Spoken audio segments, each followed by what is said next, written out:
E o que mais? Pavi, Ele tem uma motosserra aqui dentro do estúdio. Eu já olhei, não é o meu. Não é o Olha meu, deve só ser o teu, Thiago. Ele quer o teu, tá Por tremendo favor, esse negócio de você ficar pegando o celular. Tem uma motosserra aqui. Sabe quem é? Manda um beijo pra Igor Roma. Um beijo, Igor Roma. Ele vai sossegar. Ó, Vivi, é modo Obrigado, vibrador, Igor mas não é da Roma. Cláudia Raia. Não, aí tinha que ser 17. Mas é o Igor Roma. Aí que era tá uma vibrando bateria com o de. Thiago. Era uma bateria de. Nossa, a gente tava aqui. A gente tava igual a Janja Agora ele ouvindo sossega, Margarete Menezes sossega. aí. Bom, somos 24 mil telas aqui no YouTube. Quantas telas no X, Alemão? Somos 5 mil telas no X, 24 mil telas no YouTube, mas no YouTube 24 mil telas e apenas 11 mil likes. Crie vergonha, pague o preço desse programa, dê a sua curtida, compartilhe o link que o professor vai falar. Pavi, eu tenho várias considerações, eu vou tentar ser bem rápido. Por exemplo, eu não me preocupo com a imparcialidade ou parcialidade dos ministros. Eu me preocupo com a honestidade intelectual. E honestidade intelectual só é possível se houvesse transparência, houvesse seriedade. Eles soubessem, afinal de contas, daquilo que eles estão falando, e se houvesse uma forma de punir, que não dependesse desse jogo de trocas, essa negociata que ocorre entre o STF e ocorre com o Senado. Deveriam existir outras regras para submeter os ministros ao crivo da sociedade e para que houvesse um sistema de pesos e contrapesos bem adequado. Exemplo, tem uma série de erros do que ele fala ali. Por exemplo, ele fala assim, porque a democracia precisa de pessoas que não sejam eleitas. Já tem nome para isso, o nome para isso é servidor. Ele faz concurso público. São esses indivíduos que fazem com que funcione a máquina do Estado, funcione a máquina administrativa. O que se questiona é ele achar que o fato dele ter sido indicado e passar por um sistema de seleção que é injusto, isso dá a ele um título nobiliárquico vitalício que o sobrepõe ao Estado e à sociedade brasileira. Porque os nobres, e numa monarquia, isso não acontece. Não existe uma sobreposição dos nobres à sociedade. E os monarcas sabem que o dever dele é representar o povo, e eles são uma espécie de primeiro defensor e servidor do povo. Coisa que esses indivíduos não têm, porque quando eles assumem o poder, eles se colocam acima de todo mundo. E eles começam a dizer, não, e é necessário que nós fiquemos aliados a qualquer processo de seleção ou qualquer processo de crivo. Veja, por isso não precisa ser eletivo, ser indicado politicamente. Eu vou contar um segredo para ele, com todo respeito. Ele não sabia que nos Estados Unidos os juízes são eleitos? E não precisa. Ora, já joga fora o dado que ele apresentou. Há muitos outros elementos que quando a gente... Não os da Suprema Corte, né? Os da Suprema Corte a gente segue o mesmo modelo. Mas ali é apenas um pequeno grupo. E o que ele está dizendo é que esse grupo deles é representativo da totalidade do sistema jurídico brasileiro. Porque ele se coloca como sistema jurídico ser uma coisa à parte. Até tem um erro do Hugo Mota, quando ele diz a independência dos poderes. Os poderes não são independentes. Os poderes são autônomos.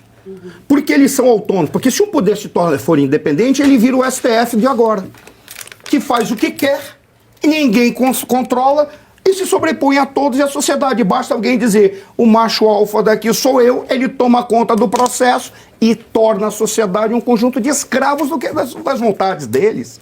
Ou seja, o problema todo é quando eles olham de uma maneira em que eles não entendem a lógica do sistema de peso e contrapeso. Quer ver um exemplo? Por que nos Estados Unidos, quando você olha a organização da Constituição americana, você tem os 7 artigos da Constituição. Por que são 7 artigos? Porque eles se preocuparam com a organização do Estado. Onde que eles colocaram o Estado democrático de direito? Colocaram nas emendas, tanto que as 10 primeiras emendas tratam do Estado democrático de direito, são os direitos fundamentais das pessoas. Onde que eles fazem o sistema de peso e contrapeso? Não é essa esculhambação que a gente tem aqui no governo federal, ou no executivo, legislativo, judiciário da federação. É na relação entre Estados e União, Estados e Federação. Porque lá o Estado manda. É aí que está o sistema de peso e contrapeso. Basta uma unidade falar, você está pisando na bola, nós vamos reunir todos os Estados, a gente faz uma emenda e a gente acaba com essa esculhambação aqui. Não precisa do Legislativo. Os Estados podem fazer isso lá. É um sistema de peso e contrapeso. Aí vem esse senhor, diz assim, nós precisamos de pessoas não eleitas. Como assim?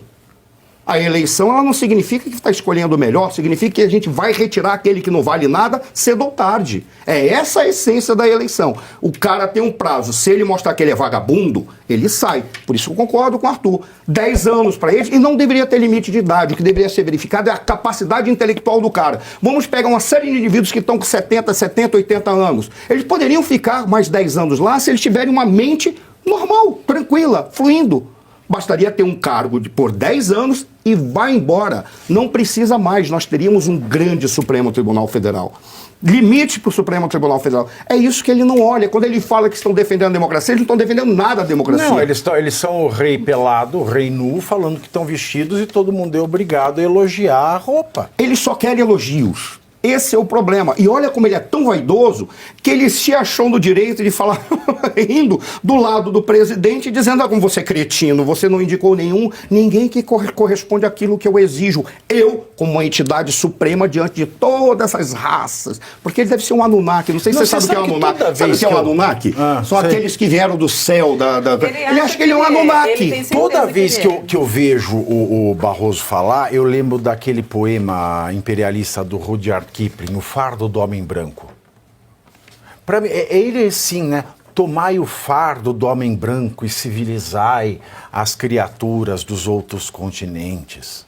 É uma coisa horrorosa, né? Então, assim, ele sente o fardo do homem branco privilegiado que tem que civilizar estas bestas feras, né, que não fazem parte desse convescote, desse clube chamado Supremo, que de Supremo não tem mais porcaria nenhuma, só o nome não tem, porque não tem notável saber jurídico. E lembrando, pessoas que não acima das paixões políticas. Quantos anos o Flávio Dino é político? Ele largou a magistratura para ser político profissional. Aí vai falar que não tem paixão política? É só o que eles fazem. Aí o Bolsonaro, que deu a graça pro Daniel Silveira, o perdão presidencial, caçaram um ato administrativo alegando que tinha personalidade, foi um ato pessoal. E aí o Lula, na sequência, indica o advogado dele, o Cristiano Zanin, pro cargo, e aí não tem pessoalidade. Então, assim, tá tudo errado e eles têm a pachorra de olhar para nossa cara e falar que não é.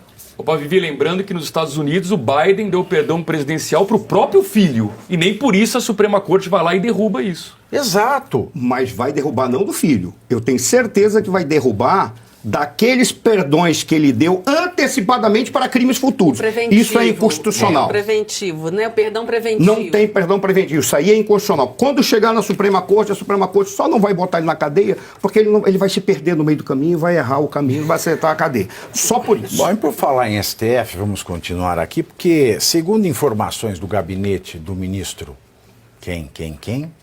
Alexandre de Moraes, do MSTF, o magistrado, o ministro, proferiu mais de 1000 decisões durante o recesso do Poder Judiciário entre os dias 20 de dezembro do ano passado e 2 de fevereiro deste ano. Ao todo, Moraes Maduro proferiu exatas 1012 manifestações, sendo 462 decisões em processos penais e 550 despachos rumes e fim. Entre essas decisões estão a negativa de devolução do passaporte de Bolsonaro e a suspensão de contas em redes sociais da revista Timeline, do jornalista Luiz Ernesto Lacombe e dos jornalistas Alan dos Santos e Max Cardoso. Em editorial publicado hoje, o jornal O Estado de São Paulo destacou o aumento do ativismo judicial do MSTF ao longo dos anos.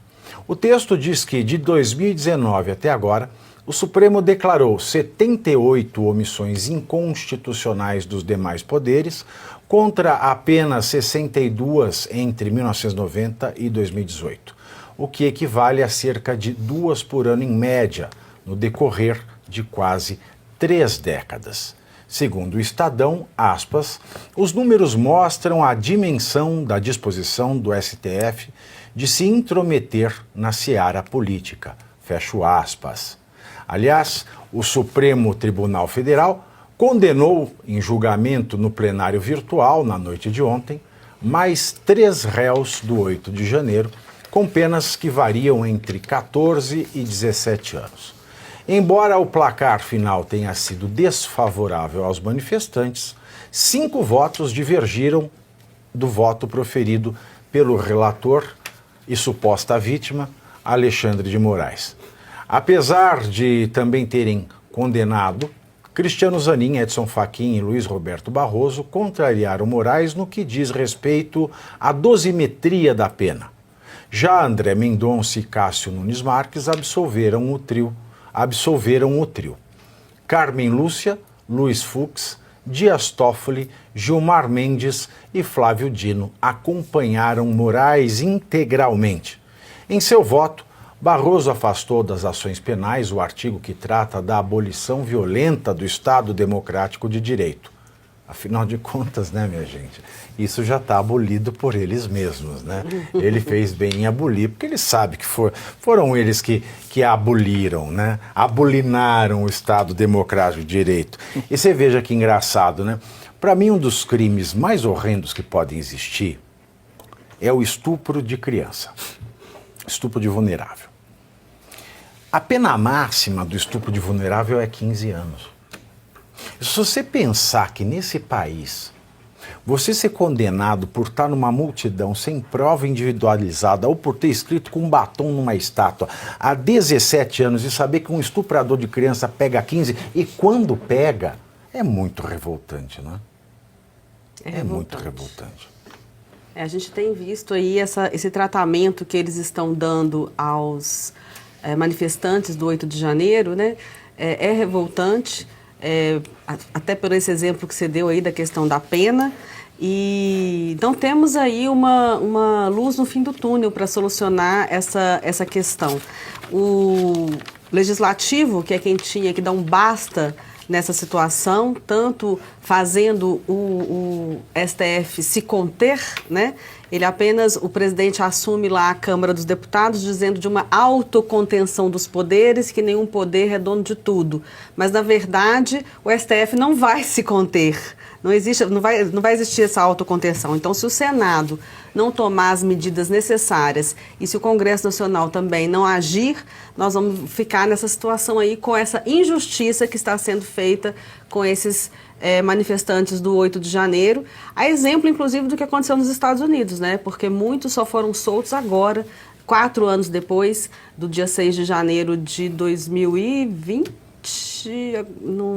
22, né? Não sei. Eu não sei a data. Enfim, 4 anos atrás, só com a posse do Trump, que eles foram soltos e corre o risco da gente repetir essa façanha aqui no Brasil, se conseguirmos vencer as eleições de 2026. Mas ainda são mais 2 anos pela frente. Por que isso aconteceria aqui no Brasil?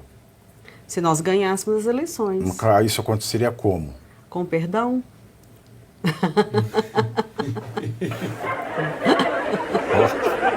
E aí o STF vai fazer o quê? Você já esqueceu de Daniel Silveira?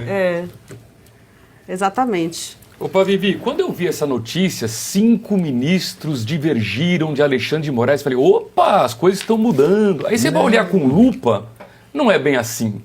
3, a divergência foi apenas na dosimetria, ou seja, em vez de condenar 14 anos, é para condenar 11 anos. Então não tem divergência nenhuma.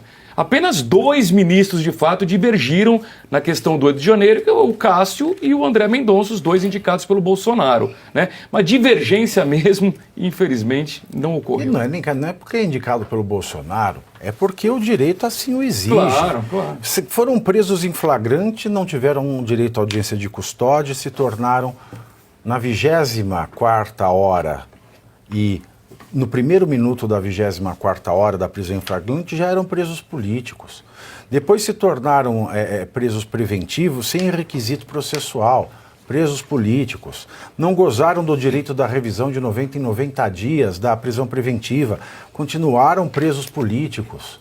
Eles foram denunciados a partir de um relatório feito pela Polícia Federal que não ouviu todas as partes que estavam na cena do crime. O vídeo que foi vazado na CNN. Gonçalves Dias não foi ouvido, Flávio Dino não foi ouvido, Gleisi Hoffmann não foi ouvido. Eram pessoas que estavam num vídeo. Vídeos do Ministério da Justiça não foram apresentados nunca. Então foi um processo de investigação totalmente desviado da cadeia de custódia, portanto, nulo. Então você tem um relatório nulo, a denúncia é nula. O STF jamais deveria ter aceito aquilo, porque da nulidade nada se extrai. Então essas pessoas, elas estão sendo condenadas num processo que é nulo de pleno direito desde a investigação.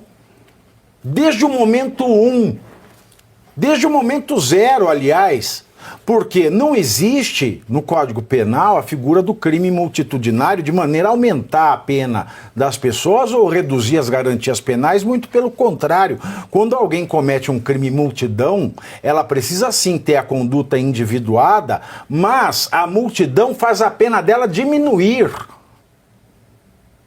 A gente está tendo condenado a revelia de todo direito. Aí tem gente que fala, mas são crimes antidemocráticos. Aí eu pergunto, o estupro é democrático? Mas nem o estupro coletivo, porque para a vítima sempre não vai haver democracia, não há homicídio democrático, não há estelionato democrático, muito embora no Brasil hoje pareça que a corrupção seja. Mas não tem crime democrático, todo crime é antidemocrático. Então vem essa cantilena, enquanto a gente está vendo corruptos sendo perdoados, absolvidos, e daqui a pouco até indenizados por questões processuais que são relevantes no Estado de Direito, a gente está vendo pobres coitados perdendo a vida toda, mentalmente, financeiramente, de todo jeito. Destroçados porque o direito não lhes é aplicado. Aí você vai falar, mas é uma exceção. Ou é Estado de Direito ou é Estado de exceção. Não dá para ser as duas coisas ao mesmo tempo. Na minha opinião, Pavi, só rapidamente, o que eles estão fazendo ali é pegando esse povo de bode expiatório para que nunca mais aconteça o que aconteceu ali. Agora a gente nunca vai saber o que aconteceu de fato ali, né? Eles estão tampando tudo. Tem gente que fala que o Dino estava ali, estava presente, estava vendo a manifestação começar, não tomou iniciativa nenhuma. Depois é nomeado aí para ministro do STF. Eu fiz um cálculo, saindo um pouco do 8 de janeiro, que é uma covardia com o povo que está lá. Ele manifestou 1000 vezes no recesso, de 20 de dezembro a 2 de fevereiro. Isso dá 42. O que é isso? Tá com um fantasma aqui? Explodiu alguma coisa nessa mesa? Não é mais a serra elétrica. Tortou a mesa aqui. Depois você subiu na mesa aquele dia, essa mesa nunca mais foi a mesma. Eu perdi isso. Caiu o pé? Você perdeu. Não, tá aqui, tá firme. Ah, então tá bom. Não, imagina você derruba tudo. Ó, depois só para aparecia assim, concluir antes não que caia a mesa. 42 dias, em 42 dias ele manifestou 1000 vezes, dá 23 manifestações por dia. Quase uma manifestação por hora, Pavi. O que me leva a ter quase certeza que Alexandre de Moraes não tem filho adolescente ou pequeno morando com ele. Porque eu, nesse período de recesso, não consegui nem subir meus vídeos do YouTube. 2 lives por dia eu não consegui fazer. Então, se tivesse uma criança na vida de Moraes, tudo seria melhor. Aí você acha que uma pessoa deu um despacho. Você vai acreditando, né? Tava lá. Você vai, ele não dormiu. Não, é O uma que você está máquina. dizendo é que ele não dormiu. É uma máquina. O que você está me dizendo é que ele é uma espécie sobre-humana, um monstro que não dorme. O Tagliaferro disse que ele era assim obcecado. Ele fica em rede social, vendo quem fala mal dele e tal. Sério? Nossa. E aí, Sônia, quer falar alguma coisa? Eu convido você a se inscrever e mais, ser um patrono aqui desse canal para você apoiar a nossa independência editorial. Aqui você vai ter a verdade, nada além da verdade. Se inscreva nesse canal e venha comigo para uma nova jornada de um Brasil muito mais limpo, justo e transparente. Thiago Parigiani, jornalista, me siga, vai ser uma honra ter você aqui no nosso canal Brasil Inteligente.